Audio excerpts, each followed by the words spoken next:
ఎంతో ఐక్యమత్యంగా కలిపి చేసుకునే ఈ పండుగలో మనం ఎంతో వైభవంగా ప్రతిసారి తెచ్చుకుంటాం. కానీ ఈటీవీ న్యూస్ వారు నిర్వహించే ఈ కార్యక్రమంలో ప్రతి ఒక్కరిని లైవ్ టెలికాస్ట్ అవుతూ కూడా వారు కూడా ఆశ్చర్యపోయే విధంగా మన ముసాపేటలో ఐక్యమత్యం ఉందనేది ఈ కార్యక్రమం ద్వారా తెలుస్తుంది. అదేవిధంగా దీప్తి మేడం గారి గురించి చెప్పాలంటే ఇంత పక్కన డిస్టర్బెన్స్ చేస్తున్న అంటే వాళ్ళు ఎంజాయ్ చేస్తున్నారు సాంగ్ పెట్టుకొని.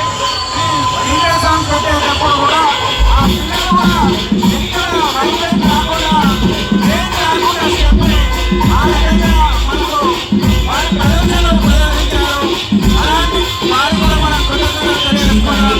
అదేవిధంగా ఈటీవీ న్యూస్తో పాటు మనం ముసాపేటలో ఉన్నటువంటి సతీష్ అన్న, సీఎం రమేష్ భాయ్, వారి తమ్ముడు వీరజన్న వారు మన దగ్గర ఈ కార్యక్రమాన్ని నిర్వహించాలని గత సంవత్సరం నుంచి పాటుపడుతున్నారు. వారు అనుకున్న కోరిక ఈరోజు నిజమైన కోరిక తీరిందనేది మనం అనుకోవచ్చు. వారి యాజమాన్యం కూడా అభినందిస్తుందని మనస్ఫూర్తిగా తెలియజేస్తున్నాను. మన ముసాపేటలో ఏ కార్యక్రమం చేసినా విజయవంతం జరుగుతుంది అనేది మా న్యూస్ వారికి